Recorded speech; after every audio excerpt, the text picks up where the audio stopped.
Cuando pensamos en los artistas country más famosos de la década de 1960, Johnny Cash es el primero que nos viene a la mente. Conocido como el «hombre de negro», su estilo único le valió fama mundial. Desafortunadamente, su riqueza y fama no pudieron ocultar los secretos de su pasado. Poco antes de su muerte, su primera esposa, Vivian Cash, reveló la impactante verdad sobre Johnny. ¿Qué se escondía tras el glamour? Nos adentramos en la vida, la carrera y la realidad de Johnny Cash, primeros años y trayectoria profesional. Johnny Cash nació como J.R. Cash, hijo de Carrie Clovery y Ray Cash, en Kingsland, Arkansas, el 26 de febrero de 1932. De un total de 7 hermanos, era el cuarto. Johnny tenía una historia curiosa. Su padre quería que se llamara Ray, pero su madre quería que se llamara John. Tras muchas idas y venidas, se decidieron por Joe R. Después de graduarse de la escuela secundaria, Johnny tuvo que cambiarse el nombre a John R. Cash para alistarse en la Fuerza Aérea. Esto se debía a que no estaba permitido usar iniciales como nombre de pila. En 1955, tras firmar con Sun Records, se dio a conocer como Johnny Cash. Johnny vivió una infancia difícil. En 1935, cuando solo tenía 3 años, él y su familia dejaron atrás su vida y se establecieron en Dyess, Arkansas, una colonia del New Deal fundada por el presidente Franklin D. Roosevelt en respuesta a la Gran Depresión. La intención original de la instalación era brindar a las familias de bajos ingresos la oportunidad de trabajar en una propiedad que tal vez les perteneciera. Los campos de algodón fueron el primer trabajo de Johnny cuando tenía solo 5 años. Como la familia solía cantar junta mientras trabajaban, empezó a apreciar el canto en esa época. Dyess y la granja de la familia Cash fueron víctimas de una inundación cuando él era niño. Pero más tarde escribiría sobre este incidente la canción 5 Feet High and Rising. Los trágicos sucesos se repitieron en 1944 con la muerte del hermano mayor de Johnny, Jack. Una sierra de mesa sin protección casi lo partió por la mitad mientras trabajaba. Luchó durante una semana, pero sus heridas eran demasiado graves y finalmente falleció. Un presentimiento invadió a Johnny, a su madre e incluso a Jack aquel día, como él mismo relató en sus memorias. Su madre, angustiada, le rogó a Jack que se tomara el día libre y fuera a pescar con Johnny. Jack insistió en trabajar ese día, ya que la familia necesitaba el dinero. Debido a la estrecha relación que existía entre Johnny y Jack, Johnny quedó devastado por la muerte de Jack. Incluso después de expresar su esperanza de ver a su hermano en el paraíso, mencionaba con frecuencia el remordimiento que sentía por lo sucedido. En los recuerdos de su infancia, la música gospel y la radio predominaban sobre las tragedias que les habían sobrevenido. Su madre y un amigo de la infancia fueron quienes le enseñaron a tocar la guitarra. Además, comenzó a interpretar y componer su música a la temprana edad de 12 años. Incluso llegó a actuar en una emisora de radio de Arkansas mientras cursaba la secundaria. Desafortunadamente, tuvo que posponer su carrera como cantante, ya que se unió a la Fuerza Aérea el 7 de julio de 1950, poco después del estallido de la Guerra de Corea. Tras completar su entrenamiento básico en la Base Aérea Lackland en San Antonio, Texas, y su formación técnica en la Base Aérea Brooks, Johnny fue enviado a Landsberg, Alemania Occidental, para servir en el 12. Aero Escuadrón Móvil de Radio del Servicio de Seguridad de la Fuerza Aérea de los Estados Unidos. En San Antonio, conoció a la encantadora Vivian Liberto, con quien tuvo un breve romance antes de que ella se marchara. Intercambiaron miles de cartas mientras prestaban servicio en el extranjero, por lo que mantuvieron el contacto. Johnny interceptó señales del ejército soviético mientras trabajaba como operador de código Morse en Alemania Occidental. Además, se rumorea que la noticia de la caída de Joseph Stalin llegó a oídos de Johnny mientras trabajaba. Su hija Rosanne revelaría que su padre había contado esta historia varias veces a lo largo de los años.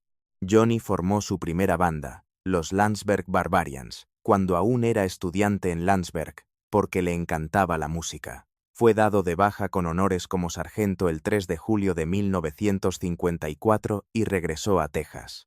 Como consecuencia de su servicio militar, le quedó una cicatriz visible en el lado derecho de la mandíbula. Se descubrió que la cicatriz se debía a una cirugía para extirpar un quiste, aunque posteriormente surgieron diversas teorías sobre su origen. Poco después de su llegada, se casaron en una iglesia de San Antonio, oficiando la ceremonia el tío paterno de Vivian, el padre Frank Oliverto.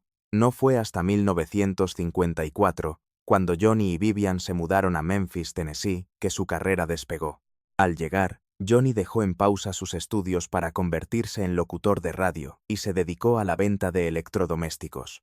Por las noches, actuaba como parte de Tennessee 2, un dúo formado por Marshall Grant al bajo y Luther Perkins a la guitarra.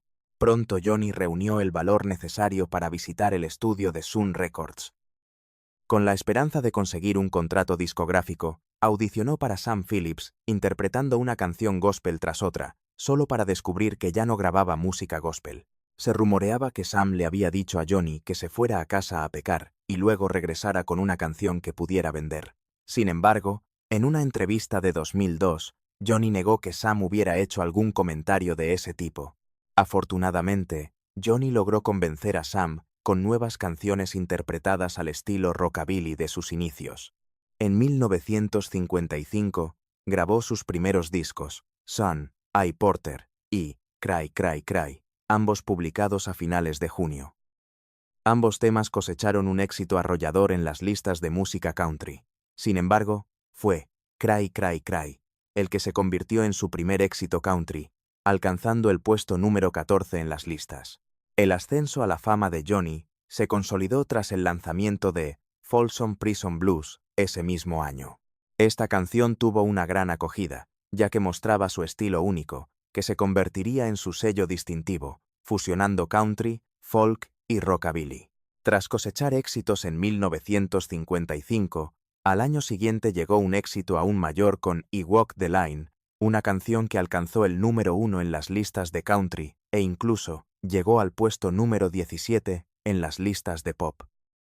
Gracias a estos primeros éxitos con Sun Records, Johnny se consolidó como una figura importante en la industria musical. Durante este periodo, también se le conocía como el hombre de negro por su voz singular y su presencia escénica. A diferencia de otros cantantes de country, solía vestir completamente de negro, incluyendo sus botas y sus adornos. Johnny se convirtió en una de las figuras más importantes de la música country en los años 60.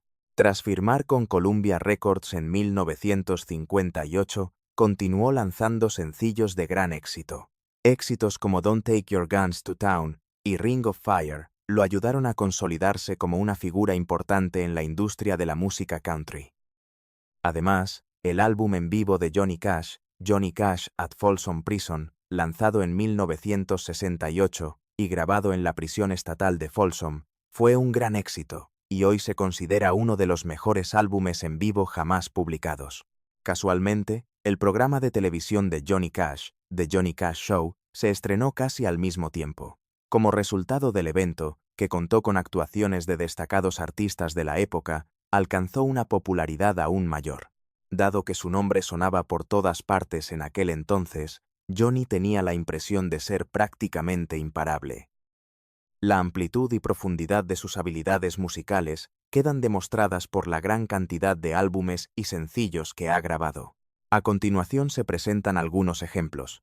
Entre sus obras más destacadas se encuentran San Quentin, Bitter Tears y Ballads of the American Indian. Para este CD, la popular canción A Boy Named Sue se grabó en directo en un centro penitenciario. Lamentablemente, Johnny tendría que lidiar con una vida llena de problemas, entre ellos la adicción. Esto fue una tragedia. Su vida nunca volvió a ser la misma, aunque continuó creando música que impactaba a otros. Dada la gran atención pública que Johnny ha recibido por su lucha contra la adicción a las drogas, es sorprendente que haya podido seguir haciendo música. Como consecuencia, luchan contra la adicción. Durante ese periodo, los vocalistas solían aumentar la velocidad de su canto para mejorar sus interpretaciones. Algunos famosos han declarado que esto les ayuda a sobrellevar las largas jornadas de giras y presentaciones en salas de conciertos y eventos promocionales organizados a última hora. Cuando la canción de Johnny, I Walk the Line, alcanzó el número 1 en las listas de música country en 1966, estaba a punto de iniciar una carrera musical llena de altibajos devastadores. Su problema con las drogas casi arruina su carrera en varias ocasiones, justo cuando estaba a punto de alcanzar un éxito rotundo. Quien conozca a Johnny seguramente estará familiarizado con la extraña historia de su intento de contrabandear 600 anfetaminas y casi 500 tranquilizantes a través de la frontera con México. Como consecuencia, se vio envuelto en serios problemas legales a raíz de ese incidente. Tras descubrir que poseía una cantidad considerable de fármacos, Johnny tomó medidas drásticas, incluyendo el intento de sobornar a un agente de la ley. Sin embargo, su intento fracasó. En cambio, pasó la noche en prisión, donde recibió una severa reprimenda por el potencial desperdiciado y por cómo sus decisiones afectaban su vida y la de quienes lo rodeaban. Siendo así, cómo influía su adicción en su vida personal y profesional. Vea el video con nosotros para obtener más detalles. Vida personal. En la película Walk the Line de 2005, se muestra que Johnny lucha contra una grave adicción a las drogas sintéticas y a los narcóticos ilegales. En su espiral descendente, se comporta de forma descuidada con sus compañeros de gira, tensa sus relaciones con su primera y segunda esposa, y finalmente, se distancia de sus hijos. La adicción representa una amenaza que va más allá de su vida profesional. Es mucho peor. Se volvió irritable, confuso e infeliz. Lamentablemente, la lucha de Johnny contra la adicción fue larga y dolorosa, y se extendió durante años. Si bien su primera esposa, Vivian, afirmó que sus problemas con el alcohol y las drogas fueron un factor importante en su ruptura, no contó toda la historia. Además, el matrimonio de Johnny con Vivian terminó debido a su romance con June Carter. Durante un viaje con la familia Carter, se cruzó con June, quien resultó ser la hija de la influyente Mabel Carter. Tras el divorcio de Johnny, June y Johnny se hicieron más cercanos y se casaron en 1968. Se dice que la famosa canción de Johnny Cash, The Ring of Fire, está inspirada en este turbulento romance, que también dio origen a la película Walk the Line. Quizás motivado por ese intenso deseo, Johnny intentó dejar las drogas muchas veces, pero le costaba mantenerse sobrio. Los intentos por superar su adicción comenzaron en serio en la década de 1970 y tuvo algunos periodos de éxito. El periodo inmediatamente posterior al nacimiento de su único hijo con June, John Carter Cash, fue crucial.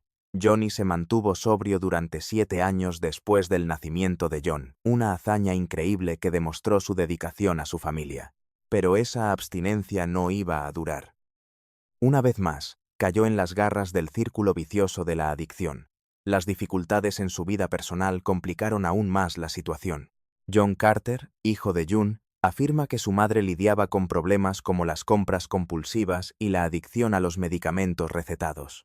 A pesar de todo, sus 35 años de matrimonio fueron una compleja mezcla de conflictos y un amor profundo e inquebrantable. Su hijo comentó sobre la relación de sus padres en una entrevista con Reuters en 2007, afirmando: «El amor de mis padres el uno por el otro duró toda su vida. Perseveraron. Sin reservas ni condiciones, se abrazaron». Johnny mantuvo su compasión, creatividad y humildad ante la adversidad. Fue un padre maravilloso que luchó contra la adicción, según sus hijos, pero eso no significaba que su adicción no les afectara. Poco después de que su padre ingresara en el mismo centro de rehabilitación, el hijo de Johnny también se internó. En un libro de 2007, reveló la dura realidad de tener 2 padres que lucharon contra la adicción. Lo escribió después del fallecimiento de sus padres. Al final, Johnny logró superar sus adicciones. En sus últimos años, hablaba con frecuencia de la importancia de su religión y su conexión con una fuerza superior en su camino hacia la recuperación. Según quienes lo conocían bien, le gustaba decirles a las personas: «Puedes redimirte». Más allá de la fama y la música, la vida y el legado de Cash giran en torno a la redención personal. Luchó contra sus demonios y finalmente encontró la manera de superarlos. Fue un romance aventurero entre Johnny y Vivian. Hay mucho que analizar aquí, incluyendo la aventura de Johnny con June Carter y la hostilidad que ella sufrió debido a su origen étnico. Los primeros años de Vivian y Johnny. En sus memorias, I Walked the Line, My Life with Johnny, Vivian contó que conoció a Johnny el 18 de julio de 1951 en una pista de patinaje en San Antonio, cuando él le pidió patinar un rato antes de que terminara la jornada. Johnny no era el mejor patinador, pero lo compensó cantando la canción de Rosemary Clooney que sonaba en ese momento. Un romance fugaz surgió entre Johnny y Vivian antes de que la Fuerza Aérea enviara a Johnny a Alemania. En un gesto romántico, él grabó la frase «Johnny ama a Vivian» en un banco del Paseo Fluvial de San Antonio. Prometieron mantenerse en contacto, y así lo hicieron, escribiéndose cartas llenas de dulces palabras, aunque estas cartas presagiaban los problemas que les esperaban. Los relatos de Johnny sobre la bebida y la infidelidad, acompañados de promesas arrepentidas de mejorar, se convertirían en un patrón preocupante. Cuando Johnny regresó de su servicio militar en julio de 1954, Vivian y su familia se reunieron en la casa de los Cash en Diez, Arkansas, y condujeron hasta el aeropuerto de West Memphis para darle la bienvenida. Se casaron el 7 de agosto de ese año en la iglesia católica de Santa Ana en San Antonio. Vivian recuerda lo que ella llama una hora que lo cambiaría todo. Según ella, fue el día en que Johnny audicionó para Sam Phillips en Sun Records. Emocionado, llegó a casa anunciando, «Cariño, vamos a grabar un disco». En aquel entonces, Vivian tenía 6 meses de embarazo de su primera hija, Roseanne. Johnny compuso la canción Cry, Cry, Cry en apenas 15 minutos. Pocos días después, él y los Tennessee Two firmaron oficialmente con Sun Records como los nuevos artistas del sello. Johnny se unió entonces a las filas de otros íconos de Sun Records, como Elvis Presley, Jerry Lee Lewis y Roy Orbison, con quien salió de gira tras alcanzar tal nivel de popularidad. Gracias al entrañable recuerdo de Vivian, Johnny y yo sentíamos un cariño especial por Elvis. Era una persona maravillosa en todos los sentidos y se convirtió en un gran amigo. Es lamentable que los viajes también atrajeran una nueva oleada de atención, incluyendo el interés de algunas mujeres. Cuando Vivian le preguntó a Johnny si alguna vez sentía tentación, él la tranquilizó asegurándole que se mantendría firme por ella. Johnny le pidió a Vivian que lo ayudara a escribir la popular canción I Walk the Line mientras conducían juntos. Esta promesa sirvió de inspiración para la canción. Tras su lanzamiento en la primavera de 1956, el disco alcanzó de inmediato la cima de las listas de éxitos, justo a tiempo para el nacimiento de su segunda hija, Kathy. Como consecuencia natural, el creciente reconocimiento de Johnny provocó un cambio en su entorno. Stu Carnal, quien recientemente se había convertido en su representante, los había convencido de mudarse a California. Según Vivian, autora del libro, en ese momento ella simplemente aceptaba todo lo que Johnny quería hacer y no tenía muchas ideas propias. La familia Cash se mudó a Encino, California, en el verano de 1958, aproximadamente un mes después del nacimiento de su tercera hija, Cindy. Lo hicieron adquiriendo una casa que había pertenecido a Johnny Carson. Este cambio de residencia marcó el inicio de lo que Vivian percibe como una corriente peligrosa que subyace en sus vidas, las cuales, a pesar de las apariencias, parecen emocionantes. Johnny empezó a beber más y también a tomar pastillas. Vivian observó que Johnny comenzó a aceptar precisamente aquello que antes había criticado en sus cartas de amor como impuro y repugnante. Según ella, Johnny empezó a aceptar todo aquello que antes consideraba sucio e impuro. Cindy Cash, que era un niño pequeño en aquel entonces, recordaba que sus padres solo habían discutido una vez, pero también recordaba las constantes preocupaciones y las noches de insomnio de su madre que les ocultaba a los niños cuando eran pequeños. Reflexionando sobre el pasado, Cindy se dio cuenta de que las drogas fueron la principal causa de la terrible etapa de Johnny, una carga que Vivian tuvo que soportar dolorosamente. Tara había pensado que al mudarse a Casita Springs, a finales del verano de 1961, poco después del nacimiento de su último hijo, podría controlar la conducta destructiva de Johnny. Lamentablemente, no fue así. Sin embargo, Johnny tuvo que añadir el adulterio a la lista de motivos que llevaron a su ruptura. No es difícil comprender que los problemas de Johnny acabarían provocando su separación. Vivian afirma que el estimulante y June Carter fueron la causa de la disolución de su matrimonio. Poco después, se enteró por otras personas de que June era la más persistente de las dos.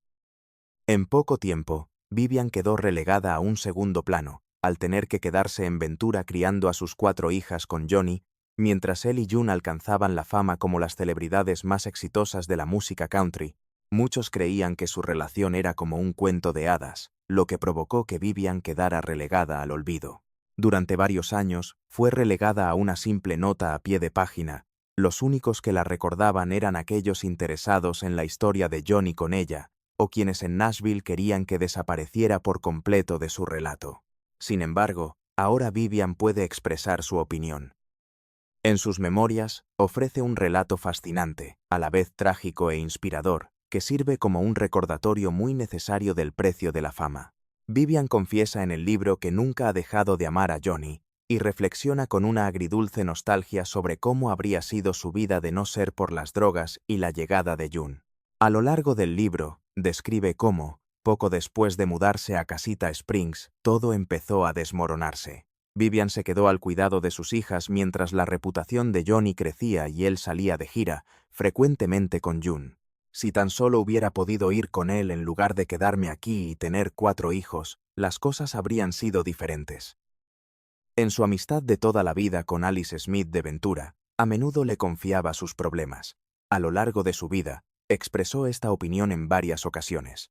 En mayo de 2005, Vivian falleció a los 71 años, justo después de terminar de escribir su novela, que narraba su vida con Johnny. La película Walk the Line, ganadora de un premio Oscar en 2005, presentaba a Johnny, interpretado por Joaquin Phoenix, y a June, interpretada por Reese Witherspoon, en una historia de amor romántica. Su novela, en muchos sentidos, funciona como una respuesta a la película. En el contexto de la película, Johnny es retratado como el perseguidor tenaz, mientras que June es representada como el objeto reticente de su pasión. Vivian, por otro lado, presenta un punto de vista diferente, afirmando que fue June quien persiguió a Johnny. Describe un encuentro particularmente dramático que tuvo lugar tras bambalinas, durante el cual June supuestamente le dijo: «Vivian, él será mío». Este evento, según Ann Sharpstein, coautora de Vivian, englobó una parte significativa de la angustia y la rabia que Vivian había cargado durante muchos años. En cuanto a Cindy, la historia que contó su madre es cierta. Desde que June apareció en escena, ha insistido en tener una figura paterna y ha hecho todo lo posible para lograrlo. Cindy continuó diciendo que June había demostrado tal disponibilidad que Johnny finalmente regresó por ella. El libro de Vivian también revela la desagradable realidad de escuchar a June decir que ella criaba a las hijas de Johnny, cuando en realidad era Vivian quien se encargaba de su crianza. Además, afirma que June es responsable de la adicción de Johnny por proporcionarle sustancias ilícitas y por su propia adicción. Desde su primer encuentro en 1958, la percepción que Vivian tiene de June se ha visto influenciada por diversos factores. La advertencia que recibió de sus sentidos fue: «Esta mujer representa una amenaza para mi familia». Corría el año 1955. Aunque no pudo identificar el momento exacto en que comenzó la infidelidad de Johnny, finalmente se dio cuenta de que ya no podía ignorar las pistas. Al principio, Vivian se negó rotundamente. Al fin y al cabo, ella era la mujer a la que Johnny le había prometido fidelidad. Sin embargo, comenzaron a surgir problemas. Mientras Johnny pasaba más tiempo fuera de casa, los rumores que difundían su familia y sus compañeros de banda se hicieron cada vez más fuertes. Además, estaban los recibos, que demostraban que se habían gastado miles de dólares en regalos extravagantes para June. Según Vivian, la experiencia de perder a su esposo a manos de otra mujer fue humillante y terrible. Tan solo pensar en la posibilidad de que Johnny amara a otra persona era casi intolerable. Con la perspectiva que da el tiempo, lamenta no haber hecho más por salvar su matrimonio y recuperar el amor que habían compartido. Aunque finalmente encontró en su corazón la fuerza para perdonar a June, Vivian se atormentaba pensando que debería haber estado tan decidida a salvar su relación como June a destruirla.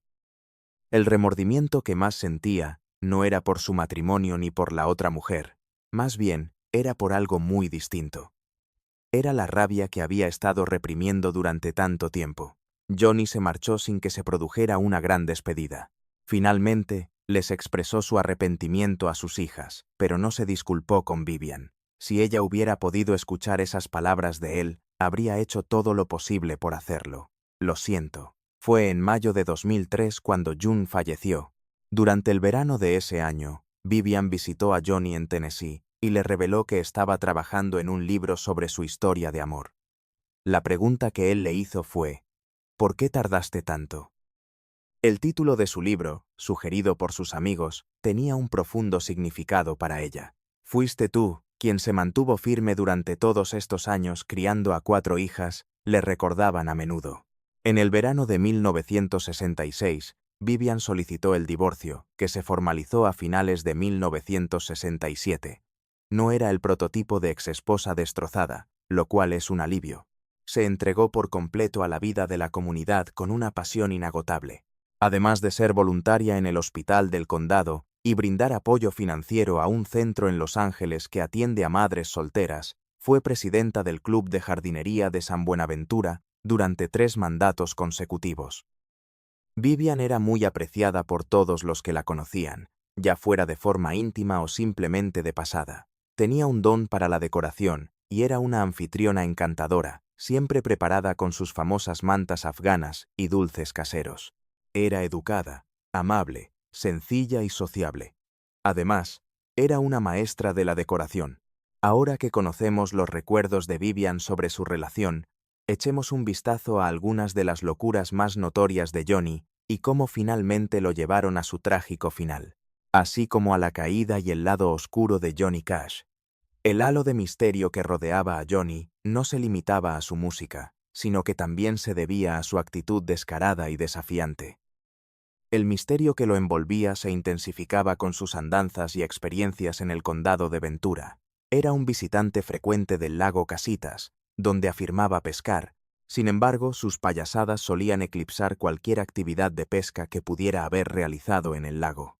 Según se cuenta en el libro escrito por su exesposa, Vivian, Ring of Fire, la canción más famosa de Johnny, fue escrita por él durante uno de estos viajes de pesca. Sin embargo, sus viajes no se limitaban a pescar. En el pasado, tenía fama de ser un fiestero empedernido, y tras unas copas, a veces se desmayaba en su yate. Randy King, quien resulta ser el gerente de la Marina Lake Casitas, recordaba con cariño las veces que Johnny visitaba la marina, bebía en exceso y luego se caía por el borde. Randy a menudo tenía que llamar por teléfono para resolver las desventuras de Johnny y siempre venía alguien a rescatarlo. Cindy recuerda vívidamente esas búsquedas frenéticas y menciona que un incidente que le viene a la mente es la costumbre de Johnny de poner música navideña a todo volumen con altavoces en su jardín. En el pasado, Helen Boyd, cuyo esposo Jeffrey era ayudante del sheriff, era la encargada de pedirle a Johnny que bajara el volumen. Durante la conversación, Jeffrey recordó que Cindy se rió entre dientes al recordar lo angustiado que se puso su padre cuando le pidieron que dejara de tocar la música. Afirmó que él creía sinceramente que estaba contribuyendo positivamente a la comunidad con lo que hacía. Lamentablemente, los problemas de Johnny con la ley no se limitaron a quejas por ruido. En junio de 1965, provocó accidentalmente un incendio forestal cerca de Alder Creek, conocido como el incendio adobe. El fuego tardó una semana en ser controlado y requirió operaciones aéreas de extinción. Carl Rivenberg, por aquel entonces agente del Servicio Forestal de los Estados Unidos, le impuso una multa a Johnny. Rivenberg recordó haber llegado al lugar y haber encontrado la autocaravana de Johnny, a la que cariñosamente llamaban Jessie, estacionada a un lado de la carretera. En su autobiografía de 1997, el propio Johnny relató el incidente con su bravuconería característica, afirmando que acudió al tribunal bajo los efectos de las anfetaminas y lleno de arrogancia. Recordó con desdén la posibilidad de que el incendio hubiera perjudicado a 44 cóndores de California, declarando en su declaración: «Me importan un bledo vuestros buitres amarillos». Tras un tiempo, el Servicio de Pesca y Vida Silvestre de Estados Unidos aclaró que lo más probable era que los cóndores hubieran sido ahuyentados en lugar de muertos.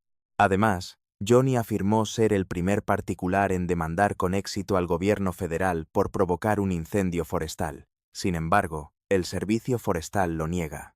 Inicialmente, Johnny recibió una multa de casi $125,000, pero finalmente se redujo a $82,000, y las compañías de seguros cubrieron los gastos. No todos los errores de Johnny fueron tan espectaculares como los que cometió.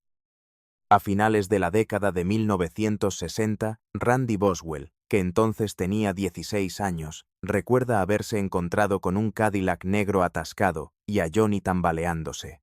Randy, que anteriormente había patrocinado al equipo de béisbol infantil de Boswell, llevó a Johnny a una gasolinera en reconocimiento a su patrocinio del equipo. Aunque Johnny cometió errores, sus buenas acciones a veces pasaron desapercibidas.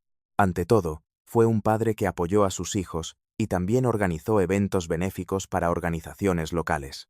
El libro escrito por Vivian también destaca la presencia de Johnny en los momentos importantes del desarrollo de su familia, así como su ayuda económica. Cindy rememoró los momentos felices que pasó con su padre en las mañanas de Navidad. Por ejemplo, a veces dejaba huellas en las cenizas de la chimenea para convencer a sus hijos de que Papá Noel había estado allí. Vivian expresó su deseo de recordar a Johnny como un esposo leal y un padre amoroso antes de fallecer. Hizo hincapié en la diferencia entre el lado oscuro de Johnny y el carácter que se forjó a raíz de sus problemas de adicción. Desde su perspectiva, el Johnny Cash de sus experiencias personales es distinto de la imagen que el público en general tiene del problemático forajido. Como consecuencia de los problemas derivados de la diabetes, Johnny falleció el 12 de septiembre de 2003, 4 meses después del fallecimiento de June. A pesar de todos sus defectos, parecía que Vivian lo amaba de verdad y profundamente. Aunque, lamentablemente, nunca expresó arrepentimiento por sus acciones, solo podemos rezar para que todos encuentren la serenidad que trasciende toda comprensión. ¿Sabías que Johnny Cash tenía este rasgo de su personalidad? Deja tus comentarios a continuación. Gracias por vernos. Reproduce el video que se está viendo en tu pantalla para descubrir otros videos fascinantes. Además, no olvides activar las notificaciones, darle a me gusta y suscribirte al canal para que te avisemos cada vez que se suba un nuevo vídeo.